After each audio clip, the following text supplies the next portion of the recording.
굿모닝 마켓입니다. 수요일장에서 엔비디아의 상승세가 꺾였습니다.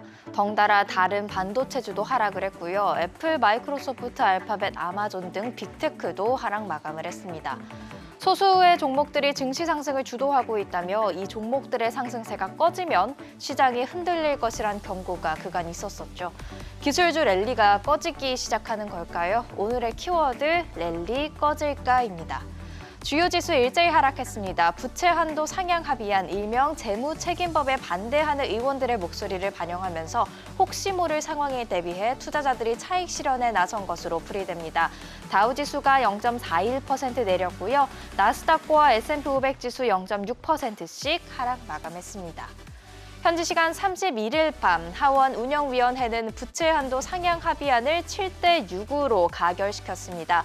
관례대로 소수당인 민주당 소속 의원들이 반대표를 던진 가운데 공화당 내 강경파 의원 2명도 반대표를 던졌습니다. 그래도 이 무사히 하원으로 넘어간 법안은 이제 본회의 표결을 앞두고 있습니다.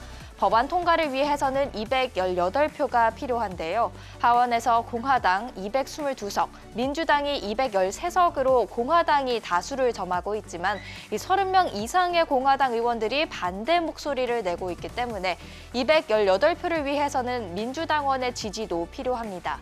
일단 하킴 제프리스 민주당 하원 원내대표는 법안을 지지한다 이런 의사를 밝혔는데요. 스케줄대로라면 우리 시간으로 오전 10시 전후로 표결 결과가 나올 수 있습니다.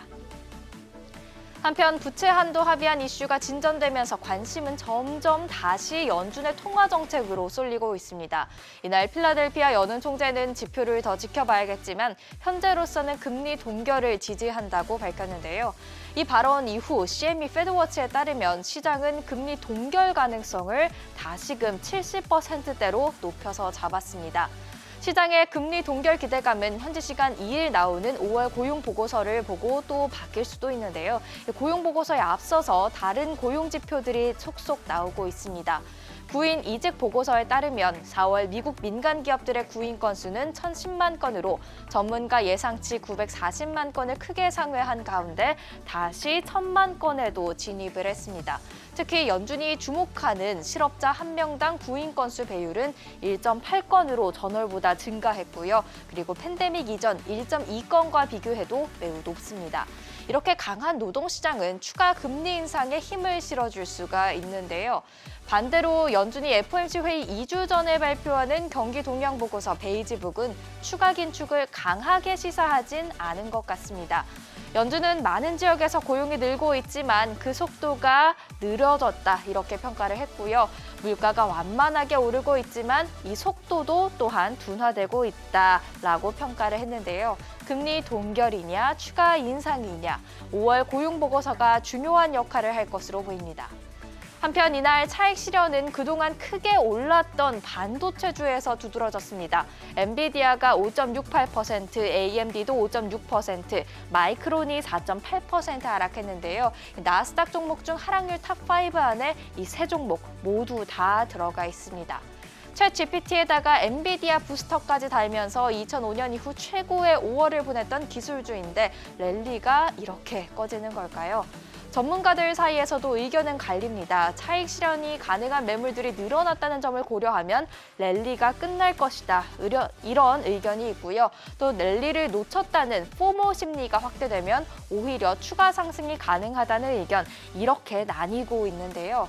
올해 시장 상승은 소수의 빅테크와 기술주가 주도해왔기 때문에 기술주 랠리가 꺼진다면 시장이 하락할 수도 있고요. 6월은 통상적으로 부진한 달이기 때문에 투자 심리 위축이 더 심화될 수가 있습니다. 그나마 다행인 건 아직 S&P 500 지수가 올해 말 지금보다 올라 있을 것이란 의견이 하락이란 의견보다 더 많다는 겁니다. 특히 개인 투자자들 사이에서 올해 말 S&P 500 지수가 현재 수준보다 5에서 10% 이상 올라 있을 것이란 의견이 가장 많았는데요. 경기 침체 우려가 있는 상황에서 주식을 투자하기 좋은 자산이라고 보는 시선이 강한 것도 호재가 될 수 있습니다. 따라서 최근의 하락세는 부채 한도 합의안을 둘러싼 정책 불확실성이 크게 작용했다고 볼 수가 있는데요.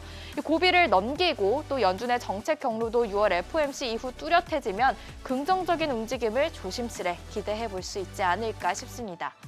재무책임법 의회 통과를 둘러싼 불확실성에 투자자들은 가상자산 시장에서도 한 발 물러섰습니다. 비트코인 현재 오전 8시 기준 계속해서 3,630만 원대의 거래 이어가고 있는데요. 지난 5월은 올해 들어 처음으로 하락 마감한 달이 됐습니다. 국제유가는 강달러와 중국 경기 부진의 하락세 이어갔습니다. WTI가 2% 가까이 하락하면서 배럴당 68달러 선까지 내려왔고요. 국채금리도 하락세를 보였습니다. 1개월물 국채 수익률이 5.212%, 3개월물이 5.403%를 기록했고 10년물은 3.646%를 나타냈습니다. 지금까지 굿모닝 마켓이었습니다.